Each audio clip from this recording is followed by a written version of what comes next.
Plastic पिशवी बाळगल्याप्रकरणी दंड भरू न शकलेल्या एका औषध दुकानदाराचा चक्क फ्रीज महापालिकेच्या सफाई पथकाने उचलून नेल्याची घटना मीरा रोड येथे घडली आहे। हे संपूर्ण प्रकरण सीसीटीव्ही कॅमेऱ्यात कैद झालं असून समाज माध्यमांवर झपाट्याने व्हायरल होत आहे।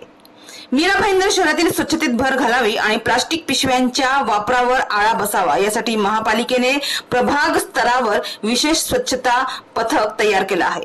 या पथकाला पावती पुस्तिका आणि विशेष गणवेश प्रशासनाने दिले आहे। त्यानुसार हे पथक प्रभागातील विविध भागात जाऊन रस्त्यावर थुंकणारे, कचरा टाकणारे यांच्यावर कारवाई करत आहे। तसेच प्लास्टिक पिशव्या वापरणाऱ्या दुकानदारांकडून दंड वसूल करण्याचे अधिकारही प्रशासनाने या पथकाला दिले आहेत।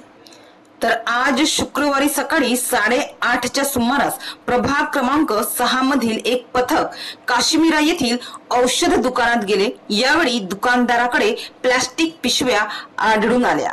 त्यावरून पथकाने दुकानदाराला 5,000 रुपयांचा दंड ठोठावला।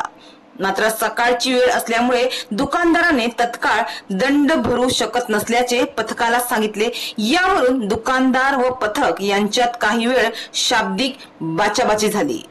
मात्र त्यानंतर दंडाची रक्कम मिळत नसल्यामुळे त्रस्त झालेल्या पथकातील एका कर्मचाऱ्याने थेट दुकानदाराचा चॉकलेट व इतर साहित्य ठेवलेला फ्रीज उचलण्यास सुरुवात केली। याला इतर कर्मचाऱ्यांनीही सहकार्य केले आणि अखेर फ्रीज दुकानाबाहेर काढण्यात आला। या घटनेचे सीसीटीव्ही फुटेज दुकानदार रामसिंग धनिया यांनी समाज माध्यमांवर शेअर केले असून संबंधित कर्मचाऱ्यांविरुद्ध पोलीस ठाण्यात त्यांनी तक्रार दिली आहे अशी माहिती मिळत आहे।